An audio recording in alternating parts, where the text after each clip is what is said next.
Welcome back. We are not quite at the end of our second day. We're going to be having a great mixer after this great panel, so stay tuned. If you're joining us in amplifymusic.org and watching the live stream there or in YouTube, enjoy the next session. If you're in Hopin, keep hanging around, adding the great chat, and we will continue the thread. We've just had two different sessions on two different views of mental health, one about mental health of the artist side and one of artists impacting and events impacting the local communities. Before we get to this last panel of the day, I want to put some shout outs here. We have two silver sponsors to acknowledge. One has a person on this group, Art of Mass Gathering, which is Majestic Collaborations and Performing Arts Readiness. Thank you guys very much. Label Logic, which you heard Jay Gilbert earlier in the day. Thank you very much. And bronze sponsor, the LA Inception Orchestra. Akira has been active in the chat. Nice to see you guys. And actually, Akira, the head of the LA Inception Orchestra, will be in the mixers a little bit later. Enough of my narration of the day. Please enjoy this panel on broken puzzle pieces, way to rebuild community. Kim Wangler, you want to kick us off and introduce your crew?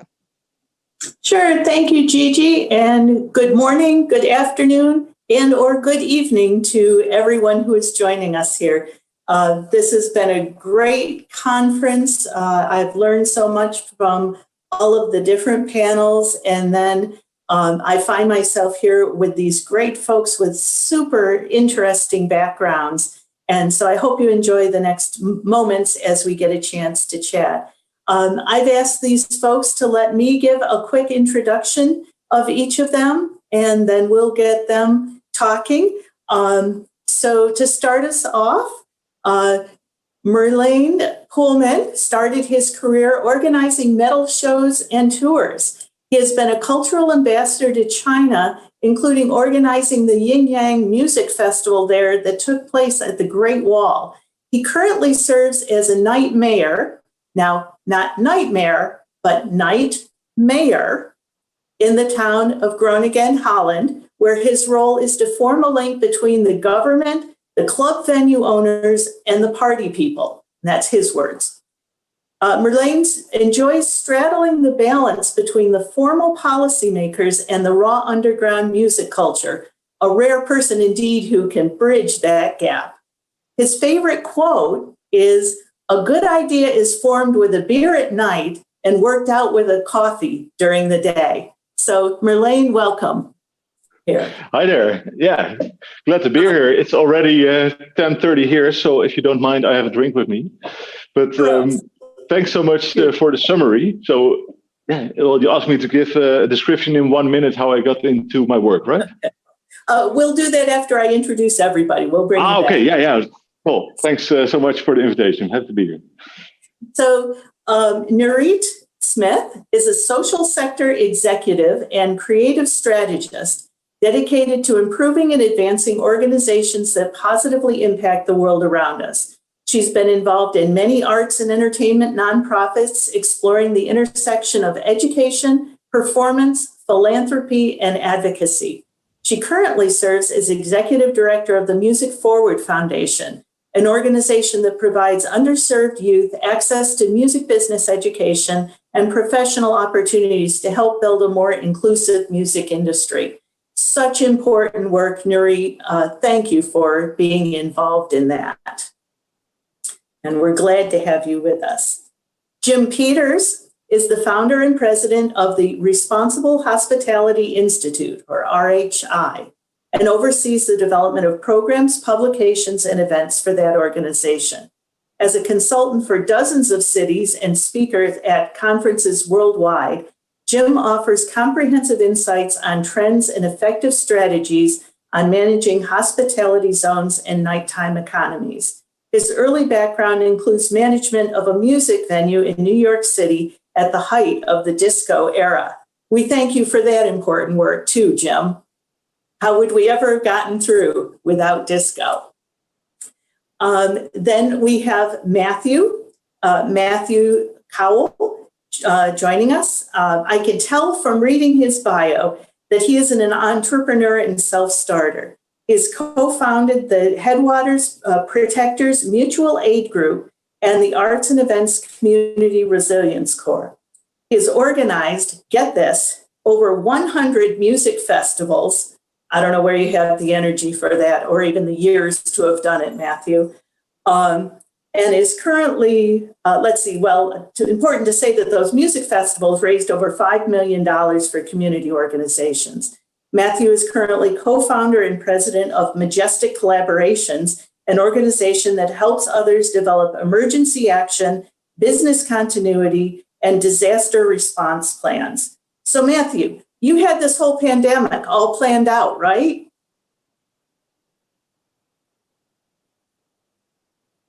And if you'll unmute for us.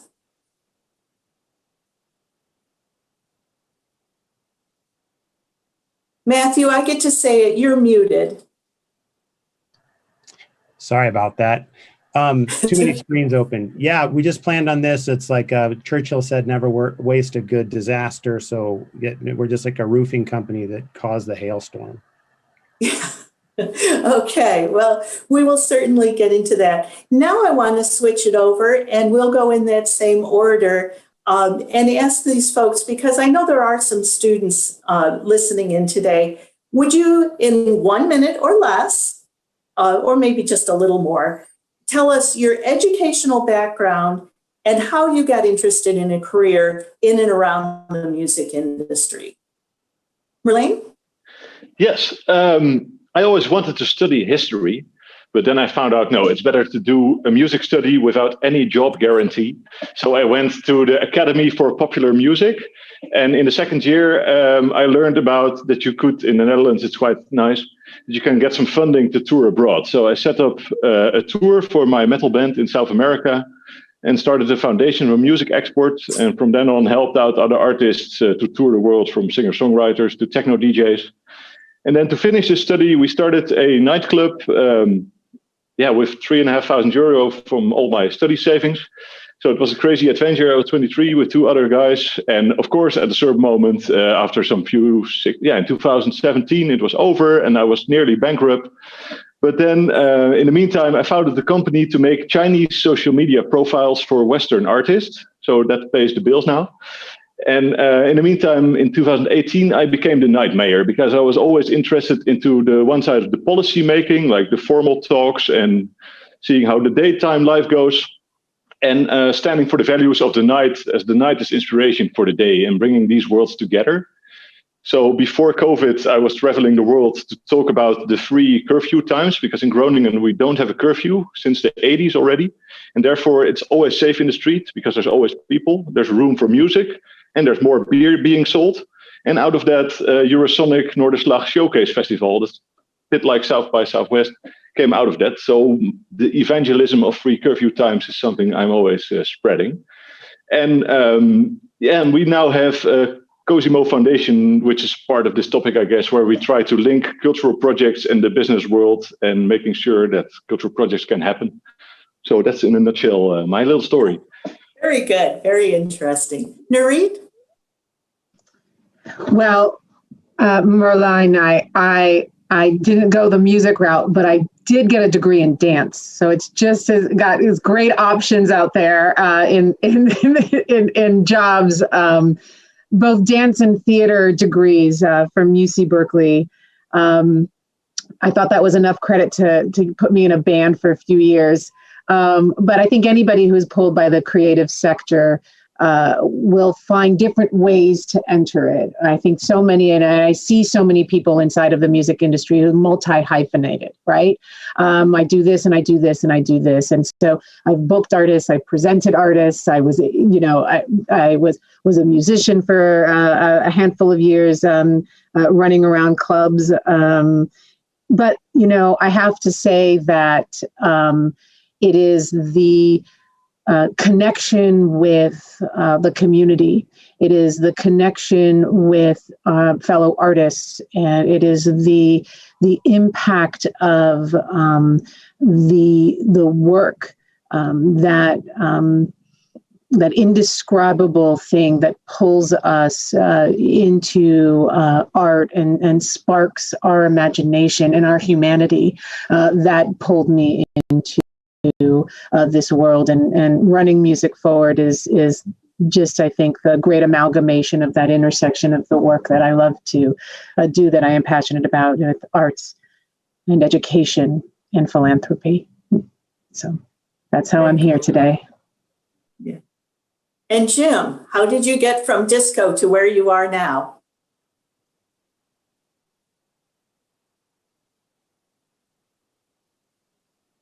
Jim, I can't hear you. Can others hear Jim? Oh, I'm sorry. Here we go. Yes, my life began on Long Island in New York, and I went to college and studied engineering, but then got into the bartending world, and I was involved in helping to open up and manage a music DJ-driven venue in 1972. That was when there was vinyl and DJs played vinyl. But from there, I went on into the food service industry. I went on to open up a restaurant myself in Pittsburgh, and later went and got my degree in hotel restaurant administration. Studying counseling for a master's degree, I got involved in counseling people arrested for drunk driving. And so that's how I really began to focus on helping people who work in the industry to be more engaged and responsible in the safety of their patrons. But over the years, I've evolved and developed a Responsible Hospitality Institute, where now we work with cities and helping them to plan their nightlife. And so we've worked with over 80 North American cities. And also I've worked with Merrick Milan, I know the original night mayor in Dublin. But in all of these experiences, the one thing that I know is that music is the heartbeat of sociability, and life is about sociability and building relationships through dining, drinking, dancing, and music. And so through all of the work, I've been actively engaged in helping to create those spaces for people to socialize, where they have access to music, whether it be live or recorded, but also that they are in venues that are properly managed and safe, and prevent problems within the community. Yeah, and just on the panel right before us, Laura Hutflis was talking about how important that music is to building community and to keep us mentally balanced. And so it's well beyond just music making, it's health making in there. Matthew. My background was, I started pre-med, I did my EMT work, and then started studying at University of Colorado, Denver to do pre-med, and then moved to recording arts there, and have been a teacher. And I worked in an experiential education public school for a long time, and really appreciate that kind of hands-on learning places that people can exchange information. And that really informed a lot of the work I did as a festival producer. So I started with New Belgium Brewing Company. That was an employee-owned woman CEO brewery in Fort Collins, Colorado, and it was run by a very collaborative decision-making process. And I had started as a performer. I was in a band, sold a few thousand records back in the day, and it's kind of same era as Nathaniel Rateliff, and those guys used to open for the Reels, my band, and really appreciated that. But then as I got this good job with benefits at the brewery throwing these festivals, I was like, this is good stuff. So we threw festivals between 5,000 and 25,000 people, about 15 a year for about 10 years. So we would go into cities and partner with nonprofits. There were bicycle nonprofits. Nurit, I love your Brompton back there. And the idea was, I know I grew up as a Quaker peace activist, go out there and change the world kind of thing. And Mother Teresa's saying was, I'd rather go to a pro-peace rally than an anti-war rally. And that kind of changed for me what I thought this bicycle advocacy approach could be. So at any rate, long story short, we raised $5 million with nonprofit partners, up to 200 volunteers per event. And then as that drew to a close, my wife and I were at, in 2016, the company sold rearranged and was at Standing Rock, and recognized that the trainings I'd done in crowd control, emergency electrical systems, we built solar systems on 3 of our semis that toured the country starting 15 years ago with 3-phase power, 3-stream recycling, and that sort of stuff. We were very lucky to be ahead of the curve on that sort of thing. And when I saw at Standing Rock, 15,000 people out in the cold and protesting that pipeline, it looked a lot like a power damaged city. It looked a lot like a refugee camp, and it looked a lot like a music festival. And that was the beginning of the Art of Mass Gatherings program, where we said, all right, event producers, you've been making temporary cities. What skills do you have to share with FEMA and other emergency preparedness folks that could help us have more trauma-informed and intelligent approaches to cities undergoing massive change? So COVID has been a time, I've been taking courses through FEMA on, community resilience and crowd management. I've got a certification in event electric power. And I think there's a lot of folks out there like me who have a background in organizing people that want to have their sunny day job being throwing festivals and their stormy day job being more integrated with cities in their emergency planning. So we're looking forward to ARPA stuff. And if I have a chance later, I do think we should all recognize that there's been a lot of money dedicated to states to do recovery work, and that the faster we can arrange for those things to go to the work we've been doing. We've been cutting up one turnip 10 ways, and a wheelbarrow is about to get turned over. So what are we going to do about it? Yeah, for sure. Okay, so I have a multi-part question here, which means you can answer any part of this question that you want to take on. And Nurit, I'm going to give you fair warning. You'll be first up on this one because I suspect you'll have something to say about it. So here's my question. Do you think we've lost artists, venues, concert promoters, and young people with interest in this industry? How do we get them back? Has this disruption of this magnitude permanently damaged the infrastructure in this field? So Nurit, multi-part, any part of that you want to take, especially getting young people involved, maybe? Right. Well, one thing that I can bring into the conversation too is for the past year, my organization has been managing the Crew Nation Fund, which has been, we've almost at 15 million gifted to crew members, festival, touring, and venue crew members. And so being sort of at that front line also of watching people and hearing the notes and seeing what's been happening from their perspective as well.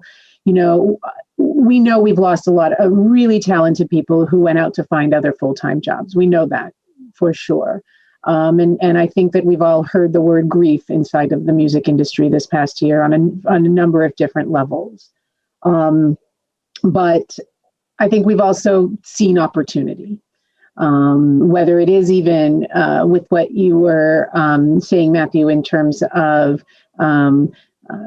coming back in a more resilient way, in a healthier way, and putting the trainings as part of how we're getting back into the work in the world. We also know we've got incredible people in this industry who love their work. And I don't think that will ever change. And we know that people are excited to get back to work as soon as they can. Sure, to Kim, to your point, I'm excited about the opportunity for this next diverse, ready, skilled workforce to come in as well, and the opportunity that brings. The hiring that is happening right now and how we do it through a DEI process, how we bring access to all of the folks that didn't have it prior. I'm excited about the opportunity and the renewal of this industry in coming out of this last year. Matthew, you want to jump in on this one?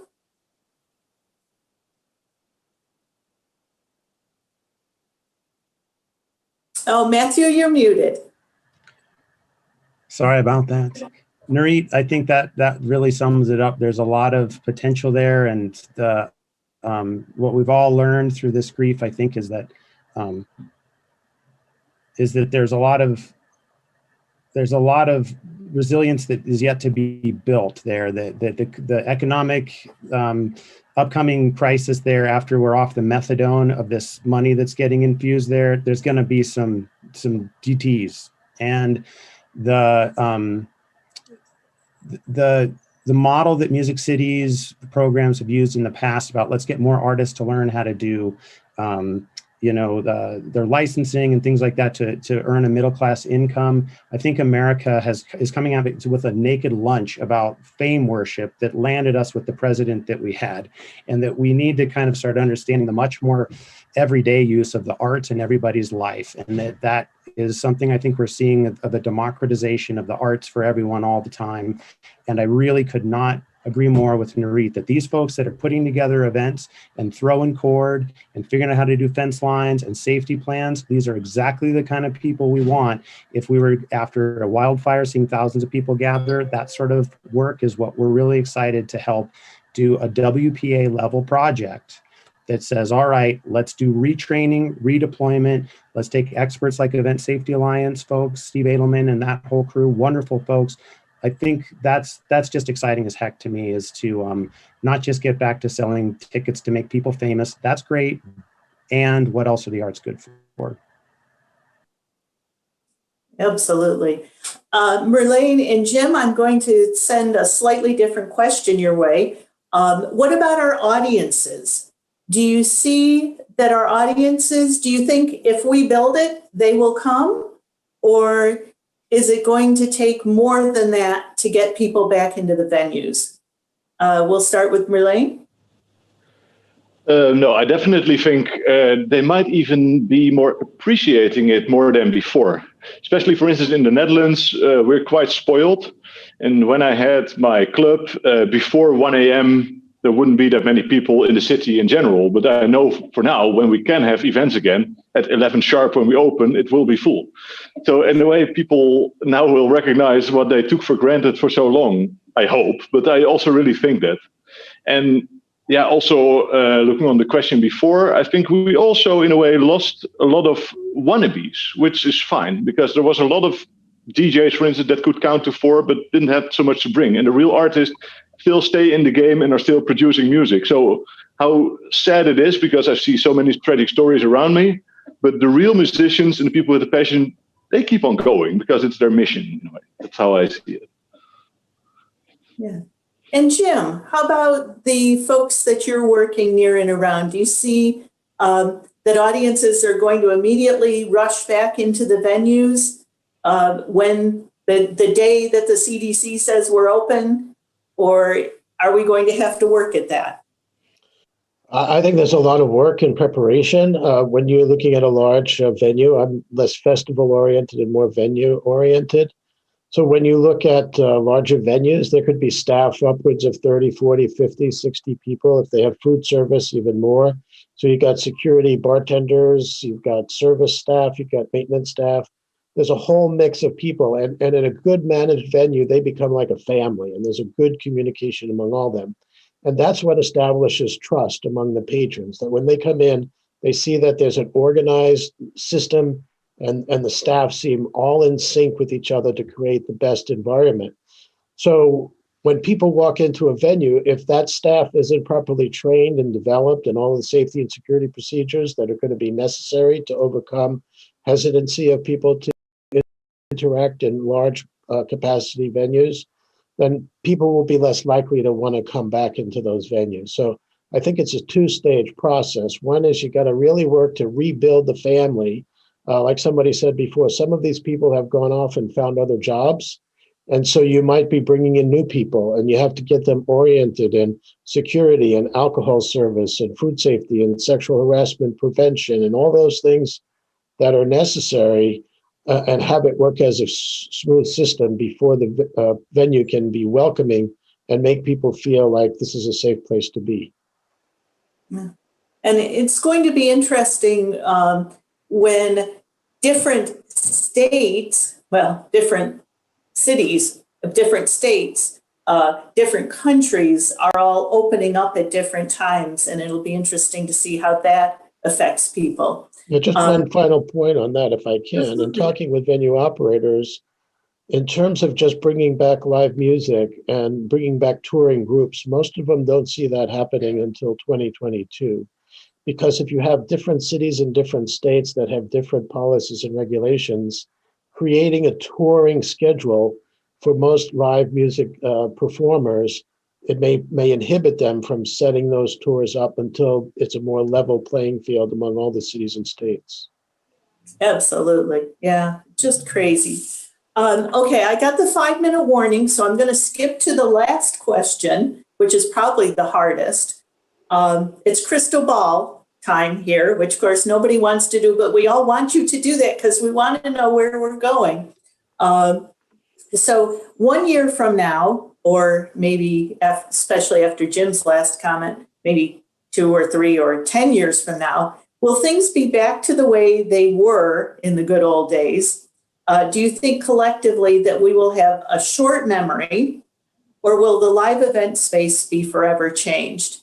And if so, what are you most excited about with those changes? And Nurit, I'll come back to you first. Lucky you. Lucky me. I don't think everybody will say it was good old days, Kim. So I think that as a bunch of us, I think all of us have touched on is over this past year, we've done a lot of introspection. I think we've sat on, I know a number of us have sat on a number of task forces and a number of committee meetings and trying to figure out how do we build a healthier, a more inclusive industry as we walk back into this, into our world. I think that I hope actually it changes forever. I hope that we don't flip right back and snap back to what it used to be, because that's what we know. I hope we lead with more heart and not just with my mind and muscle. I think that the word empathy has certainly come up a number of times over this past year, and I think that we all want to build more empathetic crews and more empathetic venues. So there is a code of conduct for venues that audiences feel comfortable walking in. And I hope we develop these partnerships. I hope we develop collaborations that 1 + 1 = 3, that community and neighborhoods and the creative economy are working symbiotically and with policy and with government. So I have big rainbow visions for the future. 30 seconds each. Merlijn? Yeah, I think this period, even the people that are not so involved with music and nightlife and everything, see the importance of it for society, for inclusion, for safety, for economics. So I hope this period just boosts things in a positive way. So I'm full on with Nurit, stay positive in this, and that we get out 10 times better, and that we look to this period like, we might have needed that. We needed a disruption. Jim? I think what we'll see is a real focus on localism and local small venues, tapping into local talent, maybe on a regional level where the performers can do a day trip rather than having to, go city to city. So I think you'll see a lot more exciting local venues that are creating the opportunities for emerging artists for the time when the larger opportunities grow. And let's see, Storm says we're fine. I'm not sure what that means, but Matthew, go until Storm pulls the plug. Well, I'll go wherever you guys go. Nurit, I love that message you had there. And that's it. This year we sure should have learned a lot about how to rebuild things with accessibility and equity from the start. That's a hard thing to add after you've already built a machine. Sometimes you got to break it down to start it right. So let's do that. And I think the local stuff is definitely growing. And then also there's an international ability for us all to reach out more than we ever did. So that's wonderful. I saw a lot of musicians and artists coming out and doing waste and water services for the homeless in Denver, that there was a pandemic that showed us that there was a crisis already there. So there's a lot of those going on. This is a great time. As Biden said, let's build back better. Whether beyond politics, that's true. Let's build back better. And that's what I know. My camera doesn't want me to talk anymore. I think I'm going to go into that expo booth after this with Majestic Collaborations. If anybody wants to continue a conversation for another 15 minutes after this, I'd love to let you know about the webinars that the Mellon Foundation pays for people that want to continue their education about reopening safely, and business continuity plans. Those are all were formed as a nonprofit after seeing what disasters can hit performing arts. Planning does help a lot. Yeah. And I see Gigi's here. She's going to pull the plug on us, I guess. But thank you to my panelists. Wonderful work. Thank you for all that you do for our music communities. And we'll keep our fingers crossed that all of your predictions come true. Thank Thanks, you guys. guys very much. It's so great to see so many wonderful faces. I know Jim's got a conference next week, so his mind is racing to other things. And we're going to not race, but sidle over to a couple places. One is go over to the expo hall, and you can talk with Matthew on all the great things that the Art of Mass Gatherings is doing. You can also go over though and it'll click over in a minute, I think, if life goes correctly, in the sessions box. Oh, it did it while I was talking. How marvelous is that? And then you can go to tables and talk. I welcome anybody to come over and chat. We'll have a couple of tables going. I guess the third option, if you're a brave and wonderful soul, you can go in the networking boxes and wait and click, and kind of like a professional version of chat roulette, you may talk to somebody and meet a stranger, and then click and meet another stranger, and possibly a stranger than that. So thank you guys very much. This is a lovely arc to close the day, and appreciate all of the support and strength from your organizations on bringing these conversations together so people can meet other people, building back better. So, Thanks, guys. and we're I back made my tomorrow husband and my morning. cat leave for the day, or dog, but I still got the cat. Thank y'all so much. Thank you guys. Great. Everybody Bye, tomorrow folks. morning as Good well. to see you all. Too. Bye. Good to Bye, all. see you, Storm. Gigi, thank you.